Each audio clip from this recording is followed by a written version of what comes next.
Coming up on KCCI 8 News Close Up, the funding fight over Iowa's area education agencies continues as House and Senate lawmakers advance dueling plans, the pitch from state Republicans and concerns from a school superintendent. And a new immigration bill on its way to the governor's desk. Why some say Iowa has to act while others say it's overstepping. Plus, guns in Iowa classrooms, the proposal that could help schools arm staff, and why advocates are split over whether it will help or harm kids across the state. This is Iowa's news leader. This is KCCI 8 News Close Up. Good morning and welcome to Close Up. I'm KCCI Chief Political Reporter Amanda Rooker. Iowa lawmakers spent hours in fiery debate last week fighting over funding changes to the state's 9 area education agencies, or AEAs. The agencies oversee services to all students with disabilities and provide general education resources to schools across the state. The debate comes after months of back and forth between the governor's office and House and Senate Republicans and mounting criticism from parents, students, and other education experts. The Senate amended the House's AEA plan last Monday, changing the bill to give schools the majority of special education funding instead of AEAs starting in 2025 and sending that plan back to the House. But on Thursday, the House changed the bill again, passing a proposal and sending it back to the Senate. That House plan also sends special education funding to schools in 2025, but requires schools to give 90% of the funding to AEAs. Schools can choose how to spend the other 10%. That bill also gives schools full control over general ed and media services starting in 2025. And it gives the director of the Department of Education significant oversight and authority over AEAs instead of local boards. The House also added other education proposals to their bill. Under their plan, public schools would get 2.5% more funding for each student next year. It would also increase pay for starting teachers to $47,500. Teachers with 12 years of experience would get $60,000. Those salary increases go up in 2025 to $50,000 for starting teachers and $62,000 for those with 12 years of experience. Their bill also includes pay raises for education support staff like paraeducators who work with students with disabilities in the classroom. Republican lawmakers shared personal stories on the House debate floor defending their proposal. We are not dismantling the AEA system. And that's, as you know, that's coming from a parent of 2 kids with disabilities. There's no money going away from that system. We're just adjusting how it flows. I want to make it very clear that AEAs are not failing students. The people that work in the AEAs are not failing the students. A piece of this bill or this amendment that I fought for, Representative Holt fought for, Representative Wheeler fought for, was the para-pay or educational support component. While AEA personnel are extremely valuable, paraeducators are there every day beside my kids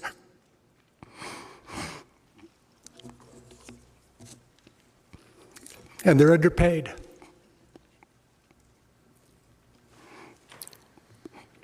They can go down to Casey's and make more. They can go to Walmart and make more. They have to have, a lot of times, kids in school that they're saving on daycare to be a para.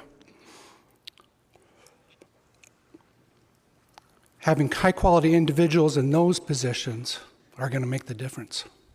To get those critical components that will help teacher recruitment, paraeducator recruitment, we have to address something within the AEA system.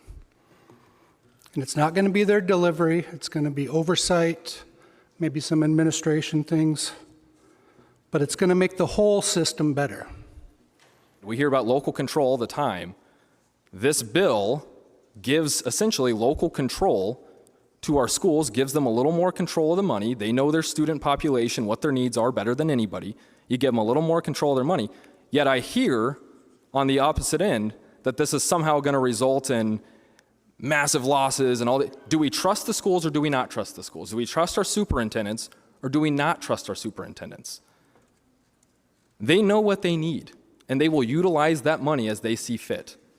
Here's an email from a superintendent that I think is, quite frankly, fair and important. AAs play a crucial role in supporting schools and educators, but there is growing consensus that the existing model may not be the most efficient or cost-effective.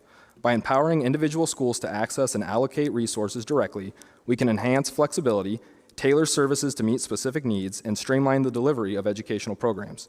I propose school districts receive the Ed and Media Service dollars for the 2024 to 2025 school year, allow districts to purchase services either from the AEAs or other providers, push special ed funds through to the AEAs for the first year, and he wanted to change it a little bit, but we didn't go that far with it. The top 2 tiers of the AEA leadership pay structure must be capped and restructured, putting the excess dollars back to students. That's his take. He's been taking a look at this for quite some time. Yes, I believe you can make an argument this is going to improve outcomes with students with disabilities. Yes, I believe this is local control. Yes, I believe this provides certainty for the AEAs. And yes, I believe it provides certainty for families that have students with disabilities. But some school superintendents say divvying up funding to different schools instead of keeping it all with the AEAs could disrupt services to their students and increase the workload for their schools. I spoke with Superintendent Mark Lane from Woodward Granger School District about how the proposal would impact his community if it's signed into law. What services does the AEA provide to your school district?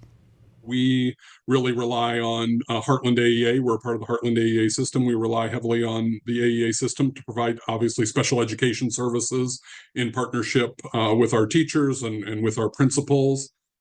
We also, we rely on the AEA for media services, whether that's subscriptions to online tools that our students and teachers can use, or kind of the traditional van delivery types of materials like additional book sets, teaching materials that teachers can check out. So I know those are services that we rely on. And then educational services, professional development, professional learning. I would say we take advantage of those in a significant way. We partnered with Heartland AEA at the beginning of this school year.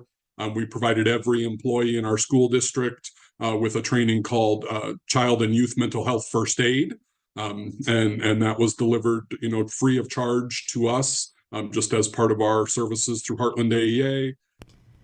So now walk me through your perspective on the AEA proposals that are currently floating through the Iowa State House. What's your perspective on those proposals to reform area education agencies? Frankly, they scare me. They make an unpredictable future for us. I throughout the process, I've spoken a couple times in public comment. I've had opportunities to speak individually with folks. I've strongly stated my belief in continual improvement, and that all of us in education value the concepts of continual improvement. But I am fearful that these efforts aren't going to lead to continual improvement of the systems. Some of my greatest fears are, honestly, the diminished power of a dollar. As we silo these monies, this idea of my school district being able to retain 10% of our special education funding. In my school district, that's a little bit over $30,000. Frankly, I don't see that $30,000 will have the power to do good work and fund good work in a silo in my district. I think it's more powerful in Heartland AEA. I don't know that the value of that $30,000 to $35,000 is as powerful when it's not in that collective pool that creates unique programming like speech and language pathology services, education for the visually impaired. Those services are unique and can be, there might only be one student in my school district that needs a particular service. And I think it's going to be more expensive than $30,000 to provide it. You also mentioned you're concerned about uncertainty if this proposal becomes law. What does that mean? Well, uncertainty when you're dealing with people's children is scary. right? We serve people's most beloved, the most important thing in their life. I have 3 children of my own. One of my children received early access services starting at 6 months old for a hearing impairment. And as an 8th grader, he's identified as a talented and gifted student and benefits from Heartland AEA in those services as well. And so when you deal with uncertainty with people's kids, and you care about providing quality service, that's scary. And so when you feel strongly that you're providing great service in partnership with Heartland AEA, and there isn't a clear picture of what it's going to look like when that goes away, right? I want to know what's the replacement for what we have now, regardless of what happens. Now, damage has been done to public education in Iowa. Good people are leaving the profession. Good people are leaving the AEA system. They're retiring before they really wanted to. They're going into private practice. They're just done. Like, this was too stressful. This was too much, and they're just done. And so cause and effect are never closely related in time. I think we'll be paying costs for what has occurred the last 3 months for years to come. Straight ahead, a bill protecting schools that wants to arm their staff. The advocates arguing that bill is crucial to save lives, while others say it's too risky. But first, a bill authorizing Iowa judges to deport undocumented immigrants. Why the governor vows to sign it into law, and why some warn it could hurt the state.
There's plenty of places in our Constitution where it shows that states have a right to protect their sovereignty. States have a right to protect themselves against an invasion. It's heat mongering. It's not going to work. It violates federal law. People should not be rounded up and then put on a plane and sent out of state. A bill authorizing Iowa law enforcement to arrest some undocumented immigrants is on its way to the governor's desk. House and Senate Republicans passed the proposal making illegal re-entry a crime in Iowa. Anyone who tries to enter the state after they've already been deported or barred from entering the United States could be charged with an aggravated misdemeanor. And the bill also allows Iowa judges to send any undocumented immigrant charged back to their country of origin. The proposal mirrors a controversial Texas immigration law that's currently held up in court. The Biden administration argues that only the federal government can oversee immigration issues. Despite those legal challenges, Iowa's Republican lawmakers say states need to take action themselves to deal with the spike in illegal border crossings. We spoke with Representative Stephen Holt, who led the Iowa House bill. He says the proposal would make Iowa more secure. I think every state's a border state at this point. We have a huge amount of fentanyl coming into the state, killing our citizens. We know that we have human trafficking, we have sex trafficking, we believe we have labor trafficking going on in Iowa. All of those things are connected to what's going on on our southern border. So I think that every state is a border state in dealing with the same or similar things that Texas are right now. We need a sensible immigration policy that works. We need to secure the border. It is simply a fact that when President Biden took office, he ended so many policies that were in place that were creating a secure border, and he ended all of those policies. We need to secure the border, and we need an immigration policy that actually works so that people don't have to sneak into the country as they're doing now. The reality is, as long as people are not in the country legally and we have the situation we're in, these people to a certain degree are going to live in fear and live in darkness. So if we actually have an immigration policy that works, people don't have to live in fear. That's one of the concerns we have, that there's labor trafficking going on, and these people are afraid to say anything because they're afraid that they could get deported, and they're having to live in the shadows. Just the opposite is true. If we reestablish the rule of law, people can come out of the shadows and not be afraid. Governor Kim Reynolds sent out a statement after the bill passed, writing, quote, "President Biden and his administration have failed to enforce our immigration laws and in doing so have compromised the sovereignty of our nation and the safety of its people. States have stepped in to secure the border, preventing illegal migrants from entering our country and protecting our citizens. Americans deserve nothing less." She also said she plans to sign the bill into law, which would take effect on July 1st of this year. But some in the Latino community say the bill would encourage racial profiling and would be difficult to enforce. I sat down with activist Joe Henry, who says the bill could have a chilling effect across the state. Well, you know, this bill, what it is to us, it's racial profiling. What this bill does is it places a target on 220,000 Latinos here in the state of Iowa. What it says is, for those of us who are from brown and black communities, that we are to be questioned whether or not we are here legally, whether or not we have committed crimes. And it forces local law enforcement to do federal law enforcement, which is totally wrong. This is a federal law that has to do with immigration. We urge the governor of this state not to sign this into a law. This will create havoc. This will have an impact on families who are mixed status. This will also have an impact upon our economy, especially in agriculture, construction, meat processing, where we have many mixed status families. We have many immigrants doing the hard work in this state. So it cannot happen. This is wrong in so many different ways. You mentioned federal law. I know state Republican lawmakers, their argument for this was that the federal government is not doing a good enough job of handling the situation at the U.S. southern border. They say there has been a spike in illegal border crossings and that there needs to be action taken by the state in order to address that problem because they feel the federal government is abdicating that responsibility. What they're saying is a blatant lie. They know that there is a bill in Congress that can be passed. The president has already indicated that he will sign this bill that has bipartisan support in the Senate. At one point it had support in the House of Representatives.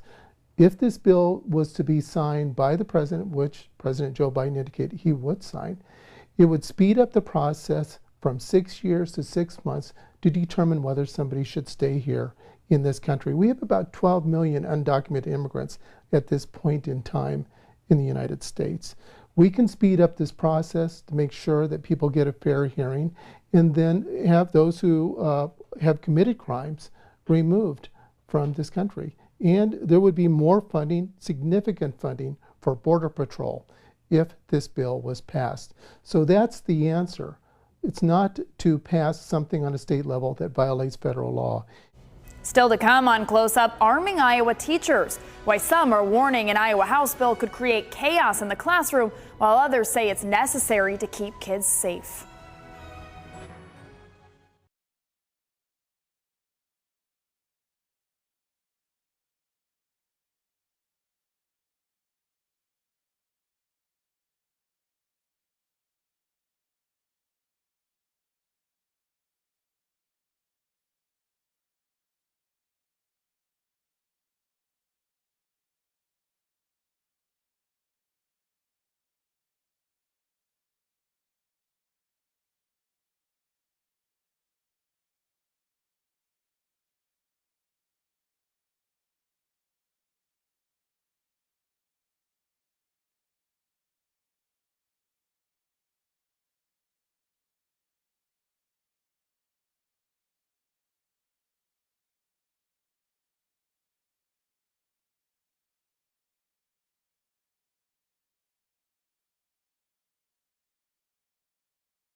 It's been nearly 4 months since the deadly shooting at Perry High School. The tragedy prompted lawmakers to take up school security measures this session, working to help parents feel safer sending their kids to school.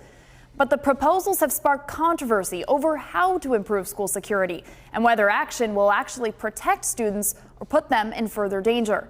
House Republicans have passed a proposal aiming to help schools arm teachers and staff. That bill would create a new permit allowing staff to carry guns at school.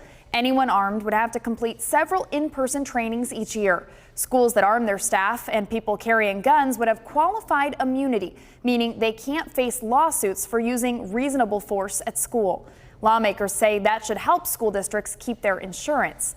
But several have spoken out with concerns on this bill, including Marshalltown's police chief, Michael Tupper.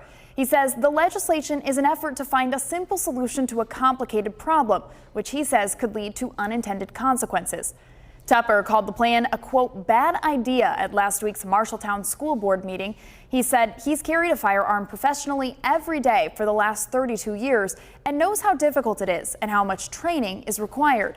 KCCI spoke with Tupper about the proposal and why he's speaking out against it.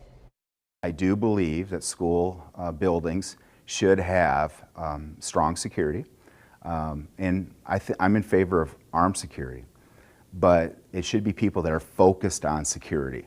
Teachers have a lot going on in the classroom, and I don't know that allowing them to carry guns or asking them to carry guns is a wise thing to do, and it's something else for them to worry about and to think about. When you're working in a classroom with small children especially, and there's a lot of distractions going on, I'm worried about an accident or a tragedy that could occur that we haven't thought about. The House proposal does include a new grant program to help schools hire and keep school resource officers. Tupper says he supports those pieces of the bill and having armed security guards at school. I like the idea of the funding to help schools enhance their physical security in their buildings. I like the idea of funding for more training for maybe law enforcement to deal with violent events.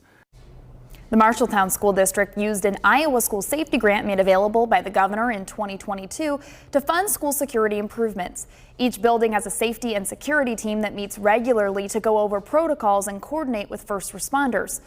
But the bill still hasn't passed the Senate and time is ticking until session ends. In the meantime, others are speaking out in support of the bill, including the Iowa Firearms Coalition, who says it gives schools the flexibility to better prepare in the case of an active shooter. So if an active shooter gets into your school, classroom, whatever, time and math are your enemies. The longer it takes for a response, whether that's law enforcement or somebody that was armed in the school, the higher the number goes. So the research over the last 30 years shows that if you don't shut this down in the first 30 seconds to 1 minute, you're looking at double-digit victim counts. And if it goes out to 3 minutes, you're talking potentially up to, teens and 20s of victims. So the question is, if law enforcement can't be there in that precious first 30 seconds to 1 minute, who can? And we have found across the state that there are teachers that have some background in firearms who have raised their hand and said, send me. We're not making people do it. We're just presenting it as an option for those who feel that when the time comes, they're willing to do it. Still to come on Close Up, slashing student debt, the latest action from the Biden administration on student loan forgiveness.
Welcome back to Close Up.